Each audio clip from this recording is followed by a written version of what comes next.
Hey guys, how you doing? It is Martin Cliffe here. Welcome to my channel.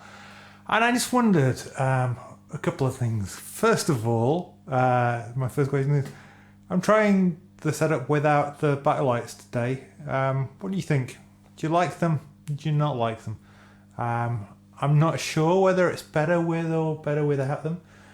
But yeah, I'll plug them in a minute so you can see the look with it. Let me know what you think. And while you're doing that, click the like button. Subscribe to the channel if you're not already, because I think only 2% of my viewers are regular subscribers to my channel. So it'd be really nice to get that increased. The other question now I've got is, do you ever kind of get an idea in your head and follow it through and follow it through and follow it through and just follow it through too far to the point that it actually becomes a bit ridiculous in your own mind and in everything else? Now there's a couple of things. I'm not talking specifically about guitars, or although there are a couple of examples of that. It's like, I really like a Sir Standard, so let's buy 8. Yeah, okay.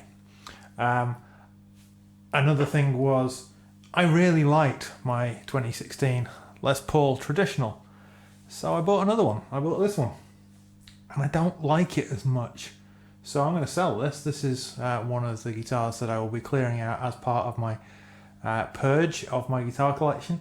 I've just listed it on a couple of local sites this morning, in fact, as I'm filming this.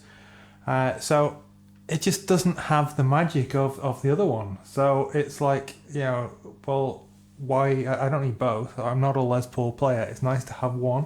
And as I say, once I do my pedal playthroughs, I'm going to have a Les Paul and a Telly going on, because I think that's a good combination of guitars for that particular set of videos.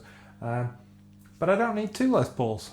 So this one is going to go. It's a really nice guitar. It's just not me, and it doesn't have just that little je ne sais quoi about the other one. Speaking of Tellys, I really liked the American Special Telly, so I bought 4. Again, who knows why.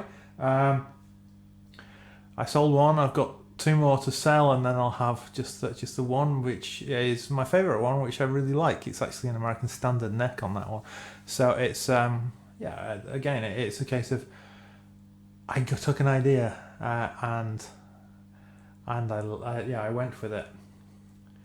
But yeah, just before I go any further, I'm just going to put the lights on, make a change, and grab a couple of other things to talk about that I've kind of embraced to an extent that I don't know why. So let's go. And we're back. So lights on now. Better, worse? To me, I see 2 problems with them. One is that it's really difficult to get it lighting the background evenly. So maybe I need to take a different approach with that. The other one is that it's actually reflecting off the white ceiling and bouncing back on my head and giving my head a weird blue glow, which I'm not overly fond of. But back to our topic at hand. So a couple of things that I have done over time, which I don't really know why I have. I kind of got really excited about finding a slide that fits. This is a Mudslide 264. Unlike a lot of the Mudslides, Dunlop don't seem to sell this, or at least it doesn't seem to be very available. They're actually made by a company called slideguitarstore.com, I believe, for Dunlop. But this particular one isn't on the Dunlop catalogue. It's shorter than some of them, it's narrower than some of them. It fits me perfectly. So I bought, I don't know, 6, 7, 8 of them. So I've got them in old guitar cases and stuff. Only one problem. I don't really play slide guitar, as the intro may have shown. It's not something that I'm particularly good at. I've had guitars specifically set up. I'm going to keep one guitar set up, my S2 Sir, which is currently in the UK. I will be using that for slide for the rare occasions that I need to play slide. I also have a lap steel guitar, which is a very different kind of thing. But certainly slide in standard tunings is something that I just, it just doesn't sound good when I do it. I guess if I spent, a few hundred hours working on it, then I could get there, but life's too short for that, really. So yeah, I've bought all these slides, and And I'm pretty sure, in fact, that in one of my baby steps to minimalism videos, I even decluttered a load of different slides that I'd bought.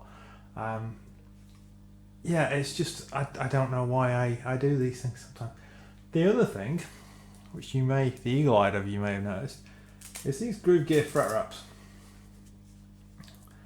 They're kind of cool, they're very simple, just a little pad that velcros onto the guitar fretboard.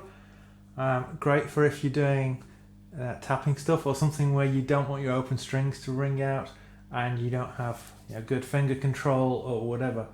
And I've got them for, I think, every guitar and bass I own, plus a few spares. And I have a love-hate relationship with them. Sometimes I think they're kind of cool and I'll put them on. And they're actually, one of the main uses I find for them is if I need to swap the neck out, or at least take the neck off to get the scratch plate off of one of my Suhrs, then putting it round higher up, so I can loosen the strings, but they don't all flail everywhere when I take the neck off. That to me is quite useful, so I can slide that up to like the 10th fret or wherever it is, 6 in this case, but I'm not going to take the neck off a Les Paul in a hurry. Yeah, that is a useful thing, but I could just as easily use a bit of Velcro or a cable tie or something like that to do that. So actually using it for the desired intention is something I almost never do, but I kind of jumped on the bandwagon and went with it at the time, and I don't know why. So that's just a couple of things. I'm just really curious whether there's any ideas that you've got into your head and thought, this will be great for me as a player. I will embrace this. I will go down and I will. Maybe you decide you like the really thick picks and you buy 20 or 30 of them, and then 6 months later actually you decide, no, I just like my Tortex 0.88mm. Not that I've done that, honest.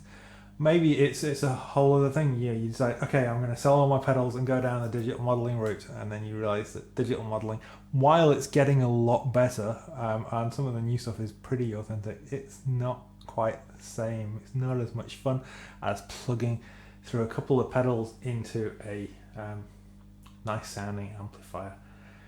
And it's not just about the tone, sometimes it's about the physical experience of that as well. There's something special about being in a room with an amp, even though they're sometimes noisy and annoying. That's again just something to think about.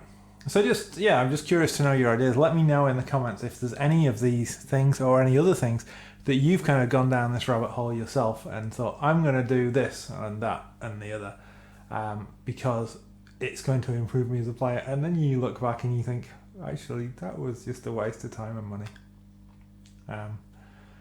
I currently have 4 different types of slide. I have one for acoustic, which is the blue version of the mud slide, moonshine slide I think it's called. It's a ceramic slide, that's kind of cool.